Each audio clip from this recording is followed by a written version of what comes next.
Bismillahirrahmanirrahim. Assalamualaikum warahmatullahi wabarakatuh.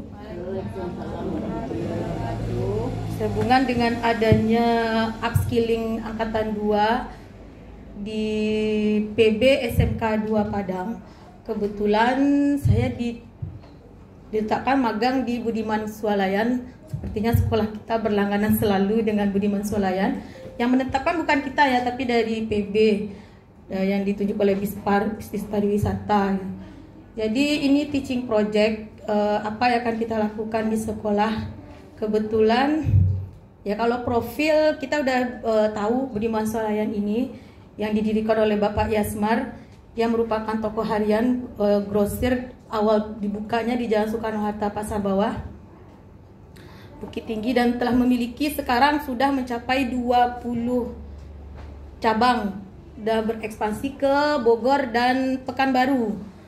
Selebihnya masih di Sumatera. Di Padang ada 10, di Payakumbuh 2, Bukit Tinggi menuju 3 untuk Budiman Swalayan, gerai-gerainya yang ada di Indonesia gitu. Dan Budiman Swalayan ini bukan hanya mengelola retail saja Bapak Ibu, tetapi dia juga melakukan matching kali itu ya.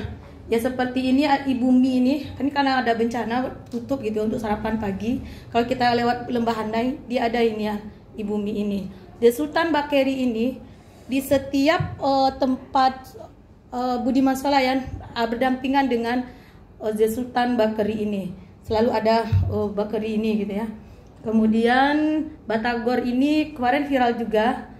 Kemudian Upiak Banun ini berada di INS Padang Panjang, sekarang SMK Berbakat gitu ya. Jadi dana sekolah di SMK Berbakat itu diambil dari yang dikelola oleh ibu-ibu yang punya Wardah ini, Bu Nur Hayati, kerjasama dengan Budiman Swalayan manajemennya gitu ya.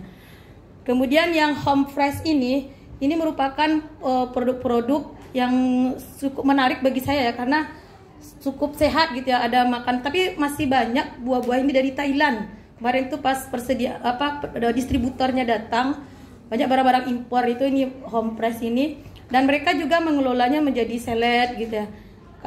Selain tadi dipotong-potong buahnya. Jadi rencana kita di depan kita buat yang kecil-kecil dulu, kalau dia kan udah project besar gitu ya. Kemudian kita pernah juga ketemu di Bukit Tinggi Budiman Swalayan yang seperti ini gitu ya, yang berwarna hitam. Ternyata dia kalau seandainya tukar ke kepemimpinan, tukar pula Alfamart masuk. Jadi dia sudah mengancang-ancang ini modelnya hampir sama dengan retail-retail yang ada di Indonesia yang membumi gitu. Jadi dia 24 jam gitu. Kalau ini kan biasanya kita jam 10 malam udah tutup. Itu cerita dari apa itu? Kalau ya. Budiman yang hitam tokonya. Ya, tokonya. Iya, toko tapi dia dari yang dia, rencananya kan untuk 24 jam buka gitu kan. Jadi itu sekedar pemaparan tentang kerjasama Budiman bukan hanya di retail modern saja, tapi merambah ke usaha-usaha lain gitu ya. Kemudian kenapa saya pilih latar belakang Teaching Factory Project ini? Kita lihat kondisi siswa kita ada 2 rombel kemarin kelas 10, 11 rombel di kelas 3 rombel di kelas 11, kemudian 3 rombel di kelas 3 gitu ya. Dan kita lihat konsentrasi bisnis kita 1 rombel bisnis digital dan 2 bisnis retail. Dan kemudian kalau dilihat dari kondisi sekolah kita itu terletak di lintas Sumatera, ya kan Bapak Ibu? Ya, tempat keramaian strategis sebenarnya untuk usaha retail itu kalau dilihat dari letak geografisnya. Dan tujuan dari Teaching Factory ini ya, keamanan toko saya ambil.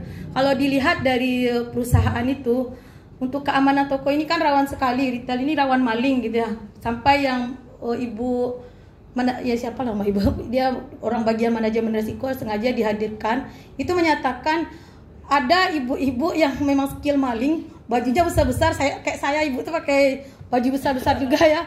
Jadi berlapis-lapis, susu bayi itu selesai sama dia gitu kan. Padahal kata dia kan, ya padahal itu tuh sudah berlapis gitu ya. di pintu belakang itu ada petugas security-nya untuk karyawan itu ya, di CCTV depan juga banyak, ya gitu ya. Tapi bisa juga kecolongan. Sempat ibu itu bercerita di setiap melakukan stop on name dilakukan sekali 6 bulan.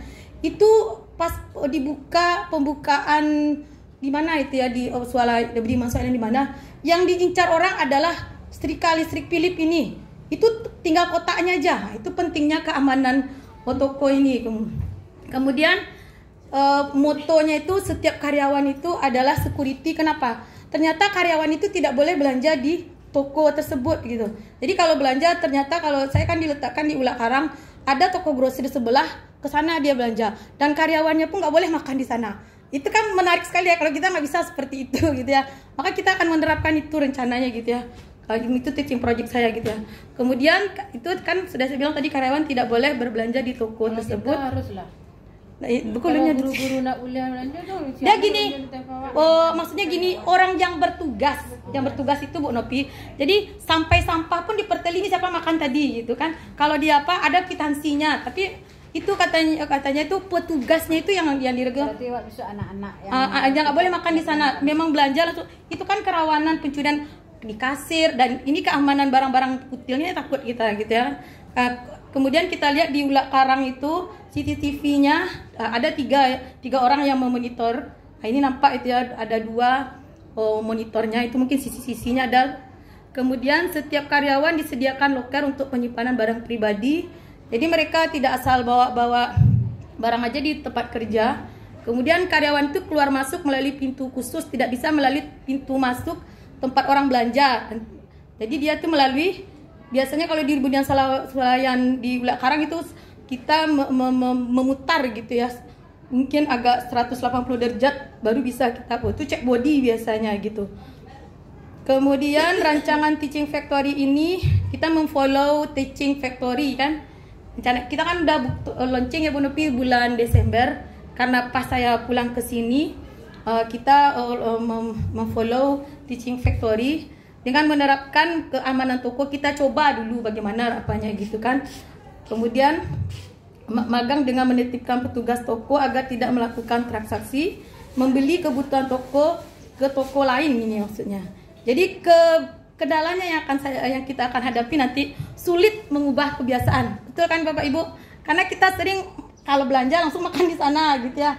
Jadi membiasakan itu untuk keamanan toko sebenarnya. Bagaimana kita coba gitu ya. Jadi memang itu kalau menurut saya memang sulit untuk diterapkan karena sudah pembiasaan beli langsung makan di sana. Sebenarnya kalau kita lihat kemarin kan yang sampah menumpuk pula di itu kan. Kalau dapat memang sampah itu tidak ada beredar di sekitar tempat usaha. Itu sedikit teaching project yang saya sampaikan untuk diseminasi kali ini. Mudah-mudahan bermanfaat untuk kita semua. Assalamualaikum warahmatullahi wabarakatuh.